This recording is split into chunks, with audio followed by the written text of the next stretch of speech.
본 방송에서 제공하는 투자 정보는 투자 판단에 대한 조언입니다. 방송에서 제공하는 주식의 가치, 가격 상승 및 가격 하락에 대해서는 방송사에서 보장하지 않습니다.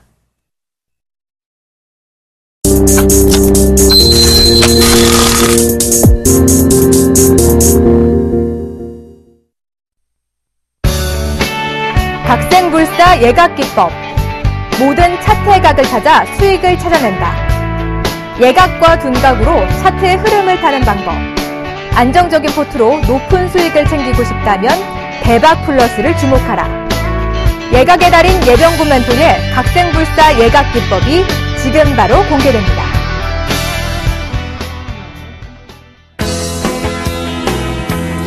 안녕하십니까. 대박플러스 시즌2 월요일을 책임지고 있는 남자 예병군 멘토입니다.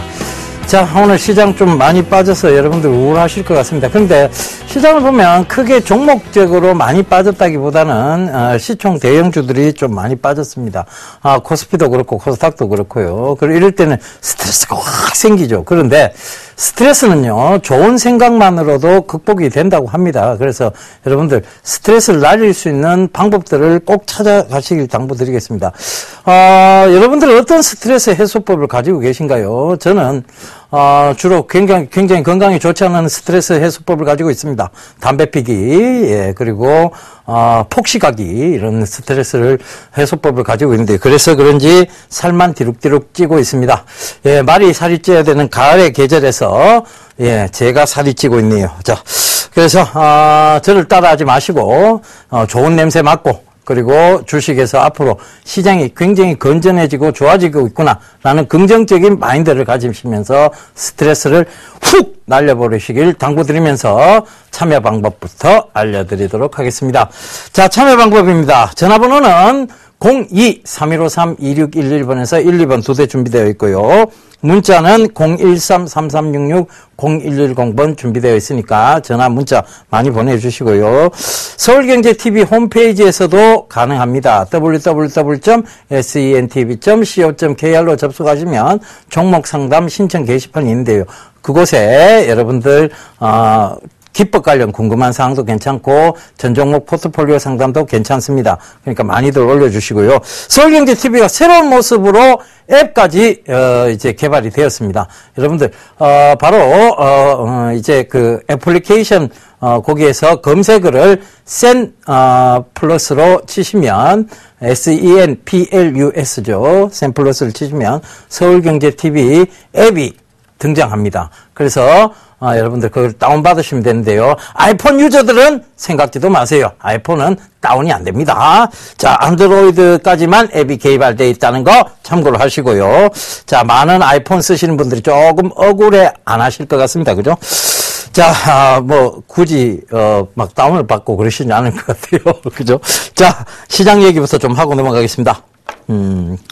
코스피, 코스닥 오늘 동반 하락을 했습니다. 그죠? 동반 하락. 자, 코스피, 코스닥 동반 하락했어요. 그죠? 최근에 보면 코스피가 오르면 코스닥도 오르고 코스피가 빠지면 코스닥도 빠집니다. 동반 모습이 보이죠. 그죠? 동반 모습. 그래서 이 동반 모습이 보인다는 것은 뭐냐? 시장의 건전성이 확보돼 가고 있다는 얘기입니다. 시장의 건전성.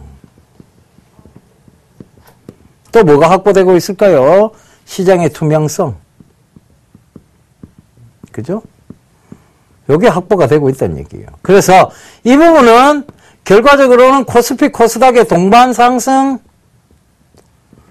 동반 하락이 나쁘지 않다는 얘기입니다. 그죠? 그래서 이거는 건전한 시장의 모습의 일부분이다. 이렇게 보시면 될 것 같아요. 사실은 건전한 시장의 모습입니다. 사실은 코스피는 오르는데 코스닥은 빠질 겁니다. 코스피만 올라요. 코스닥 이제 박살납니다. 이렇게 얘기하는 것은 이것 자체가 궤변이라고 말씀드리죠. 그죠? 궤변. 궤변이에요. 이 궤변인데 결과적으로는 이 궤변이 적용이 되면 이것은 시장의 건전성과 투명성과는 거리가 있는 내용이죠. 그죠? 거리가 있는 내용이에요. 그러니까 이 궤변이 안 맞아 떨어져 가고 있다. 즉 시장은 건전하게 동반 상승과 동반 하락을 유지하고 있다. 즉 올라올 때도 같이 올라오고 시장의 투명성이 확보되고 있다. 자, 이거 궤변 맞습니다. 코스피만 오르고 코스닥은 빠진다. 코스닥의 대다수 업체들이 코스피의 밴드 업체들이에요. 그죠? 코스피 밴드 업체들입니다. 밴드. 근데 이게 코스피는 올라가는데 코스닥은 빠질 겁니다. 무슨 궤변입니까? 그죠? 이거는 말이 안 맞는 얘기예요. 그러니까 결과적으로는 동반 상승, 동반 하락에 대해서 여러분들이 우려할 부분은 아니다. 시장의 건전성을 확보해 가고 있다. 이렇게 받아들이시면 될 것 같아요. 그래서 그 부분을 좀 참고해 보시면 되겠고요. 중국이 지금 경기 부양책을 쓰고 있는데도 불구하고 중국 경제 지표들이 최근 들어 크게 좋게 나오지는 않았어요. 그죠? 이 부분하고, 그 다음에 삼성전자 실적 우려. 이 부분이 오늘 반영이 되면서 시장이 전체적으로 큰 하락세를 맞이했습니다. 한 14포인트가 빠졌는데요. 제가 늘 강조드렸다시피 지금 2048 부근이, 코스피 2048포인트 부근이 2048P 부근이 저점이에요. 근데 이거 오늘 저점을 또 깨고 내려왔죠. 근데 최근에도 이 2048 저점을 깨고 내려오면 어김없이 반등이 왔습니다. 왜 이럴까요? 왜 시장이 계속 이렇게 변동성을 줄까요? 2048포인트 부근에서. 왜 그럴까요? 이유는 전에도 말씀드렸습니다. 이유. 즉, 거래대금이 없어요. 그죠? 거래대금이 없어요. 거래대금 부재. 이 부분이 가장 큰 문제죠. 그죠? 그 다음 또 하나. 일본과 비교되는 경기 부양책. 비교되는 경기 부양책입니다. 자, 일본은요, 경기 부양책, 아베노믹스가 발동이 될 때, 세륜기 찍어서, 돈 찍어서 경기 부양하겠다고 확고한 의지를 밝혔습니다. 그죠? 그러니까, 자, 돈을 찍어서 유동성을 공급하고, 이 유동성으로 인해서 경제 지표가 호전이 되고,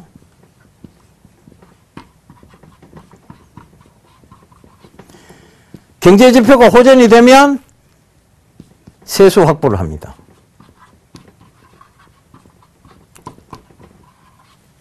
이게 순방향이에요. 순구조입니다. 순풍에 대한 구조죠. 그죠? 그런데, 자, 우리는 41조 돈을 푼다고 얘기를 했어요. 그래 놓고, 요걸로 바로 넘어가 버립니다. 그죠? 돈 풀고 유동성 공급하는 게 아니고, 세수 확보 통해서 유동성 공급하겠다는 얘기예요. 담배세 인상.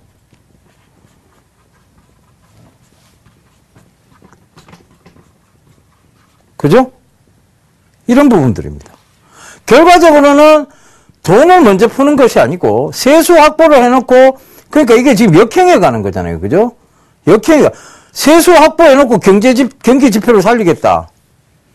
세수 확보, 즉, 더 쥐어 짜는데, 더 쥐어 짭니다. 그죠?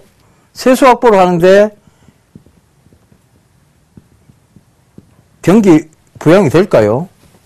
어렵겠죠. 자, 여러분들이 이렇게 생각을 해보세요. 자, 이런 경우가 있어요. 자, 경기 부양하기 전에 네가 내한테 100만 원을 주면 내가 이걸 50만 원을 풀어서 경기 부양을 할게. 라고 얘기를 하면, 그죠? 이게 말이 되는 얘기일까요? 더군다나 쓸 돈이 없고, 더군다나 지금 빈익빈 부익부 현상이 강화되면서 중산층이 없어지는 이 피라미드 구조를 지금 가고 있는데, 그죠? 상류층과 하류층이 존재하는 이런 피라미드, 중산층이 별로 없는 이런 피라미드 구조를 가고 있는데, 피라미드가 모래시계 구조죠. 그죠? 모래시계 구조를 가고 있는데, 그죠? 이렇게 가고 있는데, 세수 확보를 해서 경기 부양을 하겠다? 말이 안 되는 얘기입니다. 그래서 이거 경기 부양책이, 일본과 비교되는 경기 부양책에 대한 부분이 시장에서 의심을 받고 있는 거예요. 그러다 보니까 돈이 안 풀립니다. 증시에 지금 돈이 안 들어와요. 그러니까 뭐가 되느냐? 거래대금이 계속 없게 되는 거죠. 부재하게 되는 상황이. 이 악순환 지금 선순환 구조가 아니고 악순환 구조로 가고 있는 거예요. 악순환 구조. 그래서 정부는 하루속히 국회에 지금 머물러 있는 경기 부양책을 빨리 통과를 시켜야 되고, 그 다음에 이런 세수 확보를 통한 경기 부양책을 버리고, 그 다음에 풍부한 유동성을 공급하는 경기 부양책으로 가야만 된다는 얘기입니다. 자, 이게 핵심입니다. 이게 안 되다 보니까 시장이 자꾸 동반 하락을 하고 자꾸 고점 영역대에서 스트레스 테스트를 거치고 있는 거예요. 그죠? 그래서 그 스트레스 테스트 구간은 제가 봤을 때 이번 9월까지, 늦으면 다음 달까지도 지속이 될 수 있습니다. 국회에서 지금 국회에 산재해 있는 경기 부양책들이 빠르게 통과되지 않는 한은 이런, 지금 스트레스 테스트 구간은 지속될 수밖에 없다. 요 점 강조드리도록 하겠습니다. 자, 양시장이 일단 동반적으로 가고 있는 모습은 굉장히 건전한 시장의 어떤 모습들을 확보해 나가고 있는 건데요.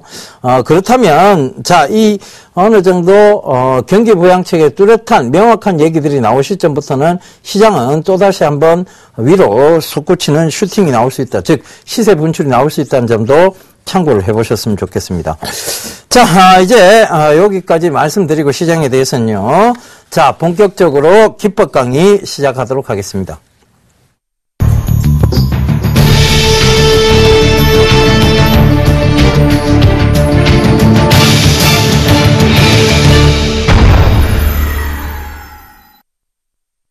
예, 오늘 예각기법, 바로 5강자째입니다. 오늘 여러분들께 드릴 얘기들은, 이제 주가의 연속성 속도 이론, 그리고 각도 이론에 대해서 설명을 드릴 거예요.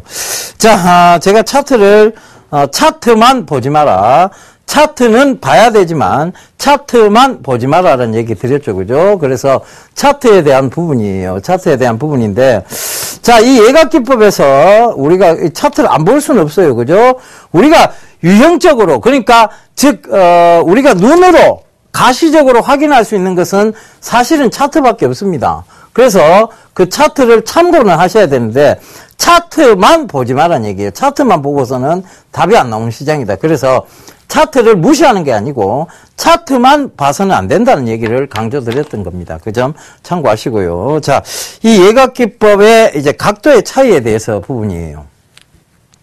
자, 이렇게 우리가 X축, Y축이 있습니다. 주가라는 게 보통 보면 막 이래 요동을 치죠. 그죠? 요동을 치면서 올라갔다가 상승했다가 올라갔다가 이 반복을 합니다. 그죠?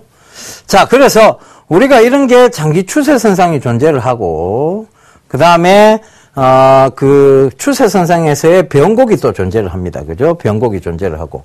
그래서 차트에서 가장 중요한 것은 추세.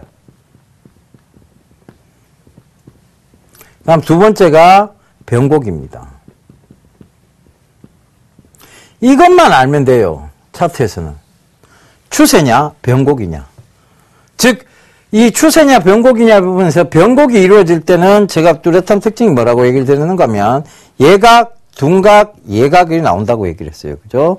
이게 변곡일 때 보통 보면 둔각을 만들어냅니다. 그런데 이것은 긴 관점에서 보면 산업의 성장기 그리고 둔화 그리고 쇠퇴가 되겠습니다. 그죠? 이렇게 나눠 볼 수 있어요. 그러니까 결과적으로 우리가 산업이 성장할 당시는 추세를 계속 살려가는 거고요. 산업이 성장의 둔화가 이루어질 때는 변곡이 나타나게 되고 그 변곡에서 다시 산업이 쇠퇴기가 나타날 때는 아래쪽으로 추세가 나타납니다. 그죠? 이 점이 그래서 예각, 둔각, 예각, 둔각을 반복하는 그런 구조를 가지고 있다라고 말씀을 드렸죠. 그죠? 그래서 이 부분에서 중요한 게 하나 있어요. 바로 각도의 차이인데 각이 이렇게 45도를 기점으로 합니다. 45도를 기점으로 하는데 보통 우리가 예각이라고 하는 것은 자, 이 45도를 뛰어넘는 각도를 말해요. 그러면 이 45도를 뛰어넘는 각도에서 심리적 이평선들은 어떻게 됩니까? 보통은 벌어지죠. 그죠? 그래서 이 심리적 이평선이 많이 벌어지면 뭐 어떤 성질이 있어요? 좁히려 들어오는 성질이 있습니다. 좁히려 들어오죠. 그죠? 자, 그래서 이 부분이 좀 참고가 돼야 될 것 같아요. 그 다음에 이 45도 미만의 완만한 각도를 이루고 올라오는 게 있어요. 이거는 뭐냐면 보통 실적주라고 표현을 합니다. 실적주들은 산업의 성장기일 때 가파르게 올라오진 않습니다. 보통은 완만하게 올라오죠. 45도를 이루면서. 물론 그 중간중간에 변곡이라든가 추세상은 분명히 살아있는데, 즉, 일봉상으로는 변곡이 살짝 보이기도 하고 합니다. 그런데 우리가 여러분들 가장 강조드리는 게 뭔가 하면, 자, 단기 매매를 하시는 분들은 분봉을 보죠. 그죠? 이 분봉보다 더 크고 중요한 개념은 일봉입니다. 이 일봉보다 더 크고 중요한 개념은 주봉이죠. 이거보다 더 크고 중요한 개념은 월봉이에요. 그죠? 그러면 이 분봉, 일봉, 주봉, 월봉의 크기 중요도에서 보면 뭐가 제일 중요하다? 월봉이 제일 중요해요. 그 다음 주봉이겠죠. 그 다음 일봉, 분봉인데 자, 우리가 차트상에서 우리가 주로 얘기하는 것은 장기 추세선상을 의미할 때는 주봉을 두고 얘기를 합니다. 주봉을 보통 가지고 얘기를 하죠. 그래서 그 부분도 참고를 해보시고요. 자, 이런 각도상의 부분에서 제가 45도가 아까 전에 넘는 가파른 각도를 보이는 것이 있다라고 했어요. 이건 뭐냐? 실적주가 보통 아니고요. 모멘텀주입니다. 그죠?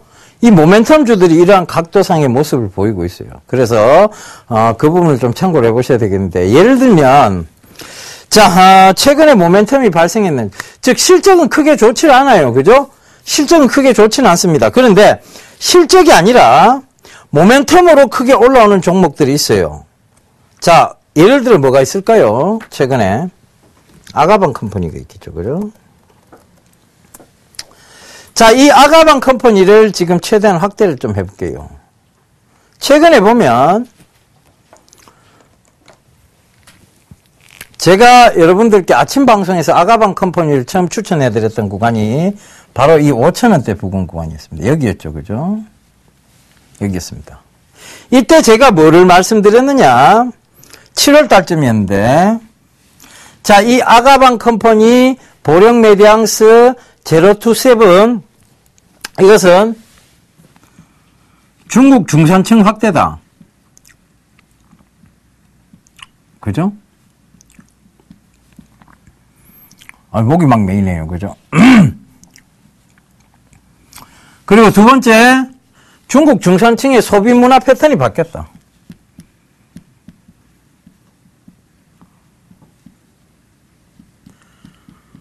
자, 중국 중산층이 확대됐다는 것은 소득이 늘어났다는 얘기입니다. 중국 중산층의 소득이 늘어났고 그 소득이 늘어나면서 하층도 중국 중산층으로 많이 올라왔다는 얘기예요. 위에서 내려온 경우보다는 밑에서 올라간 경우가 많다는 얘기예요. 예전에 중국은 이런 구조가 있었죠. 그죠? 상류층, 중산층, 그 다음에 하층 이렇게 있었는데 자, 이게 이 구조 자체가 지금은 이런 다이아몬드형 구조로 바뀌었다는 얘기입니다. 그러면 이거는 지금 비슷해요. 그죠? 그럼 이게 줄어서 일로 올라갔다는 얘기입니다. 그러면 임금이 늘어났다는 얘기고, 그러면 중국 중산층 확대가 됐다는 것은 결국은 임금 문화가 확산이 됐고, 그 임금이 높아지면서 해서 소비 문화가 고급으로 옮겨지고 있다는 얘기죠.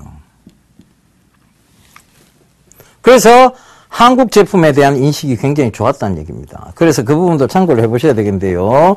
자, 그러면서 여러분들 제일 돈을 처음에 우리가 가정 형편이 어려워지면 가장 나중에 줄이는 돈이 있습니다. 그게 뭡니까? 바로 아이들한테 쓰이는 돈이에요. 교육비라든가 아이들 식비라든가 아이들한테 뭐 들어가는 비용들은 가장 나중에 줄입니다. 그러면 생활의 질이 높아졌어요. 그러면 어디부터 늡니까? 집이 커집니까? 아니죠. 아이들한테 먹이는 거, 아이들의 교육비에 더 처음에 많이 붙습니다. 그렇죠? 그러니까 가장 수입이 늘었을 때 가장 먼저 내는 것도 아이들이고, 수입이 줄었을 때 가장 늦게 줄이는 것도 아이들에 들어가는 비용이라는 얘기입니다. 그러면 이 중국 중산층 소비 확대에 대한 부분이 단기적 모멘텀이 아니다라고 분명히 말씀을 드렸고요. 그러다 보니까 아가방 컴퍼니 보령 메디앙스 제로2세븐이 똑같이 올랐어요. 그런데 여기서 살짝 조정받고 확 튀어올랐죠. 왜 튀어올랐습니까? 왜 이만큼 올랐을까요? 바로 중국 업체가 이 아가방 컴퍼니를 인수한다 하는 소식 때문입니다. 결과적으로 앞으로 이게 지금 아가방 컴퍼니가 갑자기 실적이 좋아진 건 아니에요. 실적이 좋아진 게 아니죠. 실적 밸류에이션이 올라오는 게 아니에요. 그러면 뭐냐? 이거는 단순 모멘텀으로 올라오는 자리입니다. 자, 한번 봐보세요. 둔각, 예각, 둔각, 다시 예각, 또 이어서 둔각을 만들고 있습니다. 그죠? 결과적으로 예각, 둔각을 반복하고 있다는 얘기예요. 그죠? 근데 이게 지금 쇠퇴기에 들어갔느냐? 아니죠. 이게 그럼 정체기에 들어갔나? 아니죠. 그죠? 그러면 이것은 아직까지도 추세선상 변곡이 일어났느냐? 변곡 아니죠. 추세입니다. 물론 여기서 추천했기 때문에 여기서 살 수는 없어요. 거의 2배 가까이가 단기간에 올랐는데. 그죠? 살 수가 없어요. 그러니까 거의 100% 가까이가 올랐습니다. 결국은 이격을 좁히러 들어온 거예요. 이격이 많이 벌어지면 뭐하는 성질이 있다? 좁히러 들어오는 성질이 있으니까 그걸 좁히러 들어온 거예요. 그런데 이 좁히러 들어오는 구간에서의 어떤 생각들, 앞으로의 성장성들을 짚어볼 필요가 있습니다. 자, 많이 올렸어요. 중국 중산층이 확대는 되고 있지만 아직 실적으로 이어지지는 않습니다. 그러면 산업의 쇠퇴기는 아니고 정체기도 아니에요. 성장기는 맞는데 실적이 받쳐줘서 밸류에이션이 부각이 되면서 올라오는 섹터가 아니라 꾸준히 올라오지는 못합니다. 그러면 당분간은 이 박스권의 형태를 만들어낼 수 있어요. 어디서부터? 8,000원에서 9,000원 사이에 박스권 형태가 나올 수 있다는 얘기예요. 그것이 둔각입니다. 둔각 이후에 다시 방향성이 정해지겠죠. 여기서도 마찬가지였고요. 그죠? 둔각 이후에 윗방향성이 정해진 거예요. 그죠? 그래서 그 부분도 좀 참고를 해보시고요. 이 모멘텀의 각도는 굉장히 가파릅니다. 모멘텀이 있을 때만. 근데 이 모멘텀이 그냥 모멘텀으로 끝나는 경우, 즉 모멘텀이 지속적이지 않는 경우는 둔각을 안 만들어요. 그럼 뭐가 되느냐? 뾰족산이 됩니다. 그냥. 쭉 올랐다 쭉 빠져버리죠. 그죠? 다 뱉어내버립니다. 이거는 중기적 모멘텀이 아니란 얘기예요. 그냥 진짜 단순한 일회성 모멘텀이란 얘기입니다. 대부분 어떤 것들이 있는가 하면 제약 바이오 쪽에서 있습니다.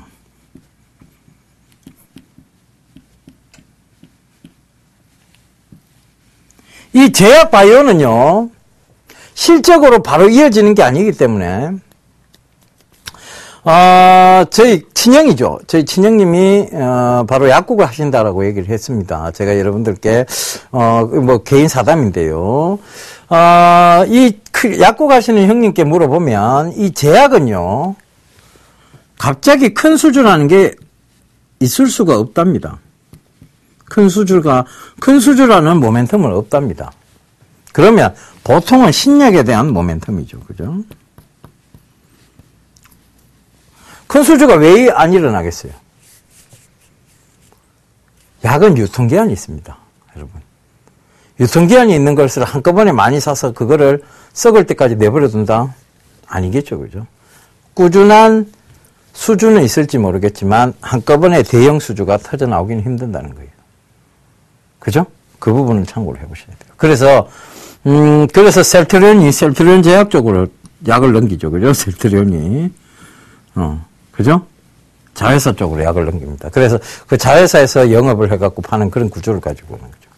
그래서 이 제약에 대한 부분들이 제가 얘기를 왜 들어갔느냐 하면, 자, 요 종목의 예를 드려볼게요.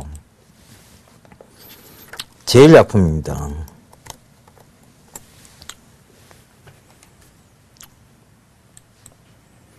자, 차트 한번 봐보세요. 차트.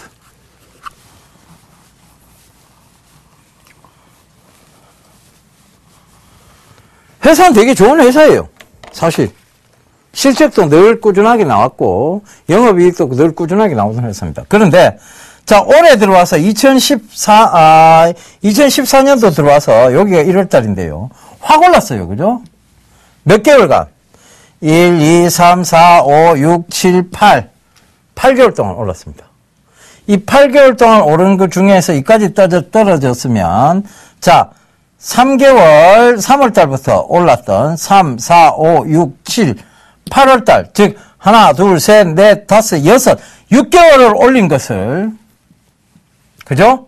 6개월 동안, 만 한 6천원대에서 33,000원대까지, 그죠? 2배, 100%를 올려놨어요. 그런데, 딱 한 달 만에 죽여버립니다. 놀랍습니다. 그죠? 이게 왜 이런 현상이 발생하느냐. 실적이 안 받쳐주기 때문에 그래요. 실적이 폭발적이지 않기 때문에 그렇습니다. 실적이 폭발적이라면 자, 이런 모습은 띄지는 않습니다. 그죠? 뾰족산이 나오지는 않죠. 특히 여러분 전염병 관련주들은 더해요. 여러분 한번 살펴볼까요? 자, 이 8호라는 제약에서 한번 살펴볼게요.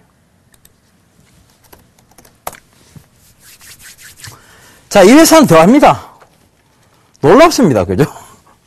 놀랍습니다. 자, 한번 봅시다. 자, 2013년도 뼈쪽,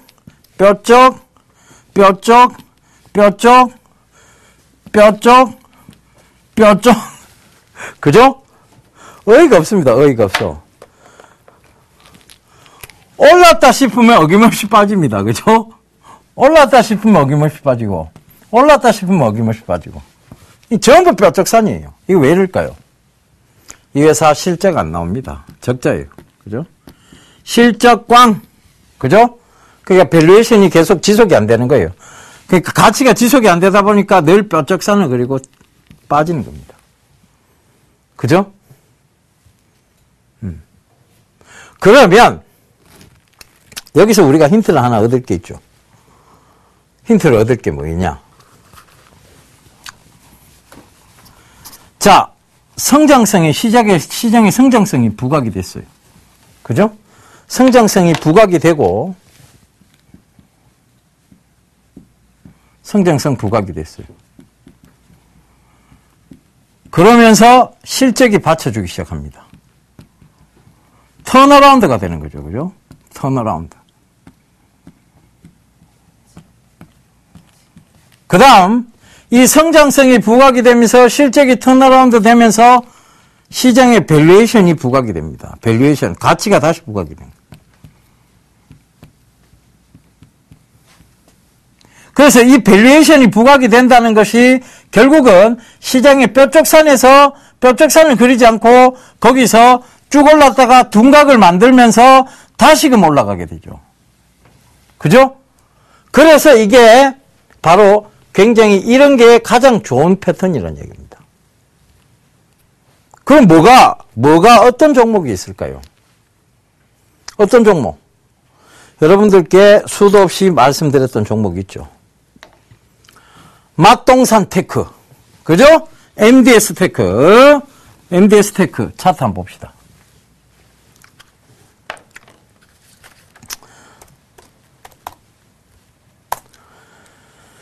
막동산을 만드는 회사는 아닙니다. 바로, 차량, 항공용 인베디드 소프트웨어를 만드는 회사죠. 이 회사는, 자, 봐보세요. 자, 계속 바닥을 기었습니다. 굉장히 긴 구간 동안에 박스권을 돌파를 하면서 추세가 살아 돌아왔어요. 이 추세가 확인이 된 종목입니다. 자, 이게 뭐가? 성장성이 부각이 됐죠. 어떤 성장성? 차량용 인베디드 소프트웨어, 항공용 인베디드 소프트웨어에 대한 성장성이 부각이 됐어요. 그러면서 실적이 나오기 시작했습니다. 그러니까 뾰족산이 안 되는 거예요. 조금만 떨어지면 뭐가 존재한다? 매수 대기자가 존재하는 거예요. 매수 대기자. 저 가격대만 오면 사야지. 17,000원만 오면 사야지. 제가 여러분들께 가장 강조드렸던 구간이 17,000원, 18,000원대였죠. 이거 얼마까지 이상 꼭 올라옵니다라고 얘기했던 구간대가 이 구간대였어요. 매수 대기자들. 쪽 올랐죠? 쪽 다시 빠집니다. 그러나 이때 바로 치고 올라옵니다. 왜? 매수 대기자들 때문에. 그죠? 성장성이 뭘로 이어진 케이스입니까? 실적으로 이어졌고, 실적으로 이어진 그 성장성이 시장의 밸류에이션이 된 거예요. 이 종목은 아직도 성장성이 부각이 되고 있습니다. 그죠? 밸류에이션이 부각이 되고 있는 거예요. 자, 하나만 더 볼까요? S넷입니다. 이 종목도 굉장히 강조를 많이 드렸죠. 그죠? S넷. 자, S넷입니다. 자, 이 S넷이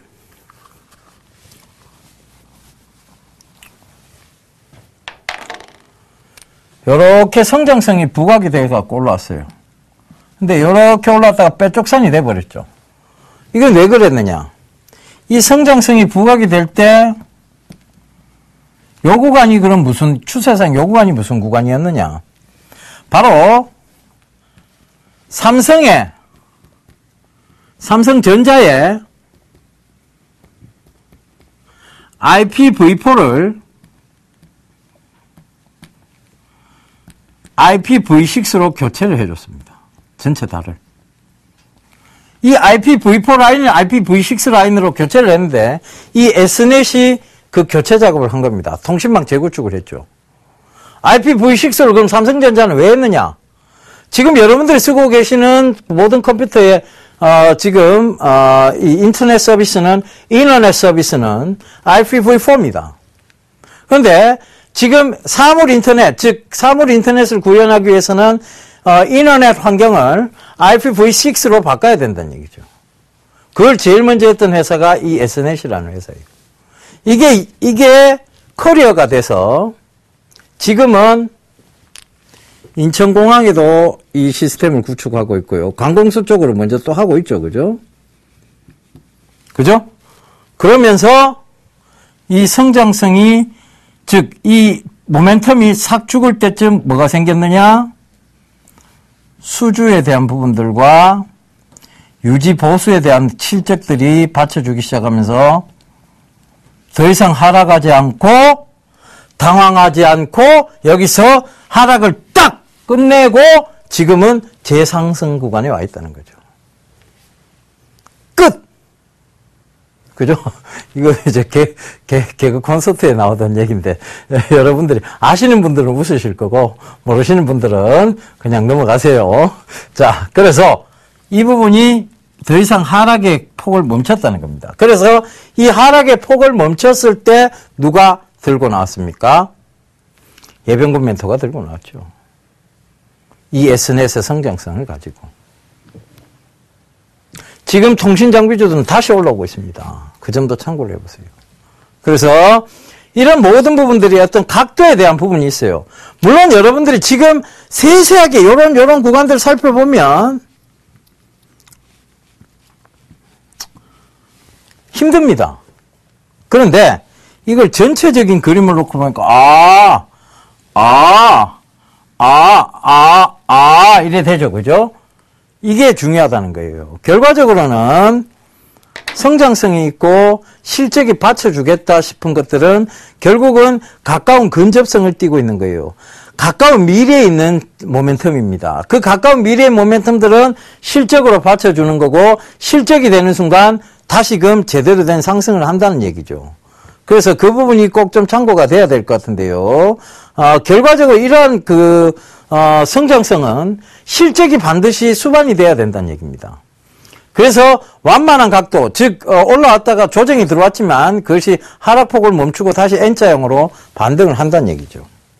그래서 테마성 모멘텀에 너무 여러분들 귀 기울이지 마세요. 중기적 모멘텀과 단기적 모멘텀, 그 다음에 장기적 모멘텀은 늘 따로 존재를 합니다. 그래서 그 부분 참고를 하시고요. 이 밸류에이션이 부각이 되는 종목들을 여러분들은 계속 찾으셔야 돼요.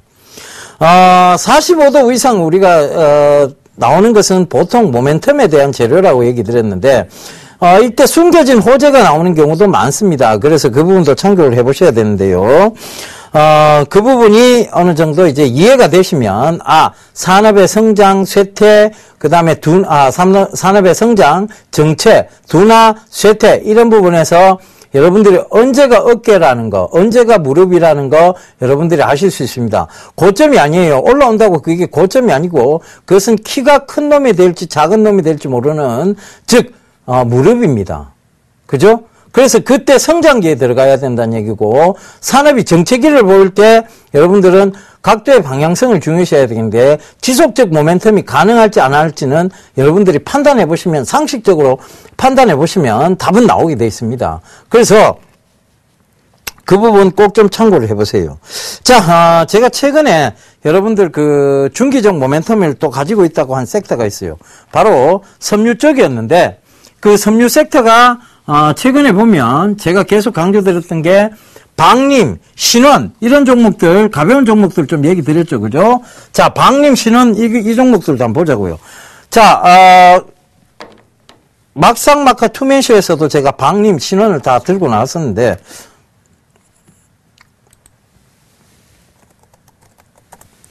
자, 방림. 아니, 이 섬유주가 왜 갑자기? 다들 그렇게 얘기하셨죠. 그죠? 그런데 결과적으로 어떻게 됐습니까? 방림도 신고가를 계속 만들어 나가죠. 지속적 모멘텀이 부과가 되고 실적이 받쳐주고 있다니. 글로벌, 즉 글로벌 모멘텀이 계속 부과가 되고 있다는 거예요. 그래서 그 부분도 참고해 보시고, 신원도 한번 볼게요. 제가 한 가지 좀 재밌는 얘기를 들려드리자면, 저희 건물의 1층에 경비를 서시는 아저씨들이 계십니다. 저희가 가끔 이렇게 지나다니다 보면 그분이 저한테 그런 얘기를 물어보세요. 어떤 종목을 좀 사면 좀 수익이 날까요?를 물어봅니다. 그래서 제가 최근에 그분한테 한 요쯤 됐을 거예요. 그죠? 한 요쯤, 한 2,000원 부근이었을 거예요. 신원 사시면 됩니다. 이런 얘기를 했습니다. 신원 사보세요. 신원 괜찮습니다. 라고 얘기를 드렸어요. 지금 이제 제가 이제 그분 앞을 지나가면 거의 서서 막 일어서서 인사를 하십니다. 이유가 뭘까요? 뭐, 여기 딱 답 나오잖아요. 신고가가 나오기 때문에 그래요. 자, 이런 것들은요, 차트의 분석이 아니라 섬유 산업의 동향 분석입니다. 섬유 산업의 동향 분석이 됐기 때문에 이게 종목들이 전체적으로 나오는 거예요. 자, 여러분들 이렇게 물어보세요. 여러분들 예병군면에서 그렇게 돈을 잘 버시는 것 같으면 자기 혼자서 돈을 버시면 되지. 왜 이런 전문가 생활을 통해서 여러분들 이 방송을 하고 그러시냐. 이런 얘기들 가끔 질문하시는 분들이 계세요. 자, 이 성장성이라는 것은요.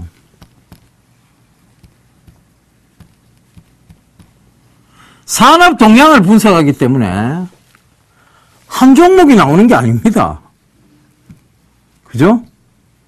한 종목이 나오는 게 아니에요. 산업 동향 분석인데, 섬유의 산업 동향 분석인데, 이게 한 종목만 나오겠어요? 신원도 나오고, 방림도 나오고, 그죠? 또 뭐가 나와요? 한섬도 나오고, 그죠? 이런 모든 섬유 업황들이, 종목들이 다 나온다는 얘기예요. 실적만 나쁘면 이 종목들은 다 올라간다는 얘기입니다. 왜? 지금 산업 동향 자체가 업사이클링 쪽이에요. 자, 한섬도 한번 봐볼까요? 한섬도 보면 막 올라오고 있어요. 그죠? 제가 말씀드린 그때 이후로, 신원 방림을 말씀드리고 난 이후로 계속 올라오고 있어요. 그죠? 이 산업이 맞다는 얘기예요. 산업 동향이 맞다는 얘기입니다. 종목이 아니라요. 산업 동향이 맞아 떨어져 가고 있다는 얘기예요. 그래서 그 부분이 참고가 돼야 되는데, 이걸 그냥 차트로만 찾으면 한 종목이 나오겠죠. 근데 이게 산업 동향이 분석이 되면 여러 종목이 나옵니다. 그래서 여러분들에게 다 얘기를 드리는 거예요. 한두 종목 얘기 드리는 게 아니기 때문에 여러분들하고 다 같이 공유할 수 있습니다. 그래서 그 부분을 참고해 보시라는 거예요. 자, 그 다음에, 이 주가에 대해서 이제 연속성 속도 이론에 대한 얘기입니다. 자, 이거 보시죠. 자, 이 주가의 연속성 속도 이론은 주봉에서 제일 잘 나타나고요. 제일 약품입니다. 자, 이 제일 약품의 주가를 한번 봐보세요. 이게 주봉이에요. 연속적으로 속도를 만들어냅니다.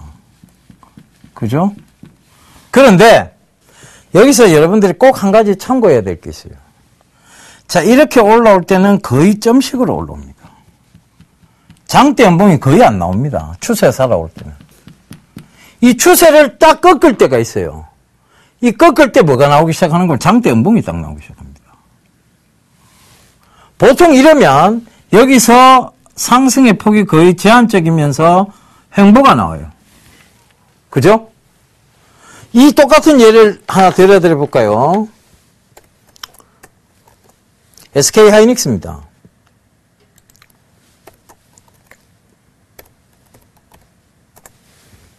자, 올라올 때 한번 봐보세요. 올라올 때 보면 짱대 연봉이 아니에요. 전부 점식으로 싹싹 올라옵니다. 그러다가 대형 짱대 연봉들이 딱 등장하죠. 이러면 둔각이 만들어지는 거예요. 그래서 우리가 어깨에 파는 전략이 필요한 거고, 지금도 이 둔각을 그냥 만들고 있는 과정이에요. 어떻게 보면 4만원대와 5만원대 사이의 둔각을. 그런데 분명한 것은 이 월봉의 추세선상으로 보면, 자, 이걸 월봉으로 볼게요. 지금 일봉으로 봤네요. 주봉의 추세선상으로 보면 아직도 상승 가닥 속에 있는 거예요. 그죠? 추세가 꺾이질 않았습니다. 월봉도 마찬가지죠. 제가 일봉보다 더 중요한 게 뭐라고요? 주봉. 주봉보다 더 중요한 게 뭐라고요? 월봉. 연속성 속도 이론이 아직도 존재하는 구간, 즉 추세선상 꺾이지 않는 구간에 있다는 겁니다. 그런데 이 연속성 속도 이론, 즉 결국은 뭐냐면 속도를 높여 나갈 때는 이 속도를 쉽게 죽이지 못합니다. 그래서 뭐가 등장하느냐? 아랫꼬리가 등장합니다. 아랫꼬리를 강하게 답니다. 그죠? 그러면 이런 종목들은 어떤 때 조정시 분할 매수의 전략이 맞다는 얘기예요.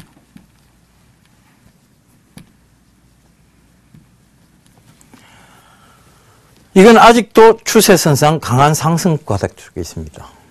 그래서 그 추세뿐만이 아니라 성장성 역시 강한 추세를 타고 있는 거죠. 자, 그러면 조금 전에 보였던 제일바이오는 제일약품은 어떤 특징을 가지고 있냐. 자, 한번 봐보세요. 주가의 연속성 속도 이론이 얼마나 잘 맞아떨어지는가 하면, 처음에는 양봉, 2개월째 양봉, 짧은 양봉, 4개월째 양봉이 딱 들어있으니까 속도가 붙었죠. 큰 장대 양봉이 나옵니다. 또 큰 장대 양봉, 그 장대 양봉, 이렇게 나오죠. 이게 연속성 속도 이론이에요. 그런데 한 번에 죽여버립니다. 그러니까 우리가 뭐다? 이렇게 올라갈 때 추세선상 강하게 장대 양봉 연속성 속도 이론이 나올 때는 익절가를 높여가야 어깨에 딱 팔리는 거예요. 그죠? 무릎에 사서 여기가 고점이 아니에요. 여기가 무릎이었던 거예요. 결국은 보면 올라올 때 여기를 보면 이게 고점, 자, 전고점 영역 되니까 팔아야 되는 구간처럼 보이죠. 그런데 아니에요. 이게 무릎이었던 거예요. 그래 바로 꼬라박습니다. 그러니까 무릎에 사서 늘 추세가 강하게 올라오면 뭐하라? 자, 이 무릎에 사서 올라오게 되면 추세가 나오니까 익절가를 계속 높이고 올라가다 보면 이 어깨에 팔리는 게 그 전략인 거예요. 그죠? 그래서 이거를 좀 꼭 좀 참고를 해보세요. 제가 지금 몽개그 하고 있는 게 아니잖아요. 그죠? 여러분들이 조금이라도 이해를 좀 쉽게 하기 위해서 하는 거예요. 어차피 여기는 못 팔아요. 그죠? 여기는 못 팔아요. 여기는 아무도 몰라요. 며느리도 모르고 시아버지도 모르고 아무도 모릅니다. 그죠? 그러니까 어깨에 팔아야 되는 거예요. 그죠? 그래서 이런 부분들이 있습니다. 자, 그 다음 대장주를 구별해내는 방법이에요. 자, 최근에 했던 대장주에 대한 부분들을 얘기를 한번 해봅시다. 자, 중국 중산층 소비 확대와 관련한 영유아 제품, 거기서 제가 대장주는 늘 바뀔 수 있는 개념이기는 하지만 대장주를 찾아내는 방법이 있다라고 말씀드렸어요. 자, 아가방 컴퍼니, 그 다음에 보령 메디앙스, 그죠? 그 다음에 또 뭐 있습니까? 제로투세븐. 이게 지금 추세들이 꺾였는 걸까요? 아니죠. 추세는 아직 살아있습니다. 자, 제로투세븐. 자, 이렇게 올라올 때 늘 상승의 폭이 약했습니다. 그럼 이건 대장주가 아니에요. 버리라고 말씀드렸죠. 그죠? 그 다음, 보령 메디앙스. 이게 대장주가 될 수 있습니다. 왜? 추세선상 처음 출발이 굉장히 강했어요. 그죠? 그러니까 역시 강하게 올라왔습니다. 아가방 컴퍼니. 역시 마찬가지입니다. 추세선상 강하게 올라왔지만 이게 더 행보를 길게 했어요. 그러니까 결과적으로는 이 보령 메디앙스가 대장주가 맞았어요. 근데 수주 모멘텀이 딱 등장, 즉 M&A 모멘텀이 딱 등장한 게 뭐냐? 아가방 컴퍼니예요. 자, 이런 대장주는 어떤 성격을 지니고 있는가 하면 45도 이상의 가파른 각도를 가지고 있습니다.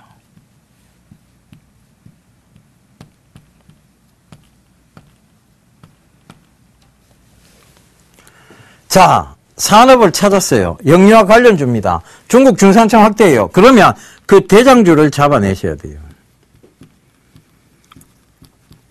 아직까지 이 주식시장에서 2등주, 3등주 갖고 재미 봤다는 얘기 못 들어봤습니다.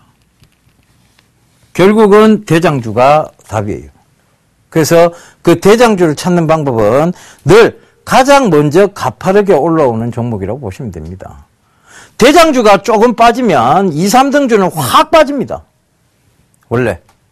그죠?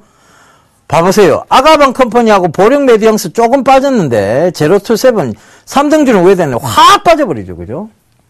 상승폭 다 내줘 버립니다. 그러니까 2, 3등주는 늘 재미가 없다는 얘기를 듣는 거예요. 그 점 참고해 보시면 되겠습니다. 그래서 자, 이거 굉장히 중요한 이론입니다. 연속성 속도 이론. 그 다음에 자, 바로 2, 3등주 대장주 찾는 방법. 이거는 여러분들께서 늘 다시 보기를 통해서 좀 숙지를 하셔야 돼요. 차트가 중요한 것은 아닙니다. 하지만 이런 부분들은 여러분들이 모르고 하시면 안 돼요. 그래서 늘 이런 부분들이 적용이 되면서 제가 지난 시간에 설명드렸던 트레일링 스탑, 스탑 로스 이런 것들을 적용하시면 내가 굳이 내 심리를 배제하고도 어깨에 파는 훌륭한, 즉 기계적 매매가 가능하다라고 말씀을 드렸어요. 그래서 아침에 걸어놓고 나가기만 하면 됩니다. 매일 HTS 들여다보실 필요 없어요. 여러분 매일 보고 있으면 여러분들한테 스트레스밖에 안 됩니다. 제가 아까 전에 말씀드렸죠. 우리는 직업상 어쩔 수 없이 매일 HTS를 뚫어지게 쳐다보고 있어야 됩니다. 그게 스트레스가 돼서 담배도 피고 폭식도 합니다. 근데 여러분들까지 그러실 필요가 없죠. 편안하게 예병군 멘토를 믿고 여러분들이 편안하게 아침에 트레일링 스탑 하나 걸어놓고 스탑 로스 걸어놓으면 끝나는 겁니다. 그래서 그 부분을 꼭 참고하세요. 자, 지금까지 좀 시간이 너무 짧습니다. 그죠? 늘 시간의 어떤 제약에 좀 허덕이는데요. 그래도 다음 시간도 이렇게 시간이 모자라겠지만 여러분들 위해서 성심성의껏 강의해드릴 거 약속드리면서 이만 물러가도록 하겠습니다. 여러분 한 주 잘 보내시고요. 성공 투자하십시오. 지금까지 예병군이었습니다.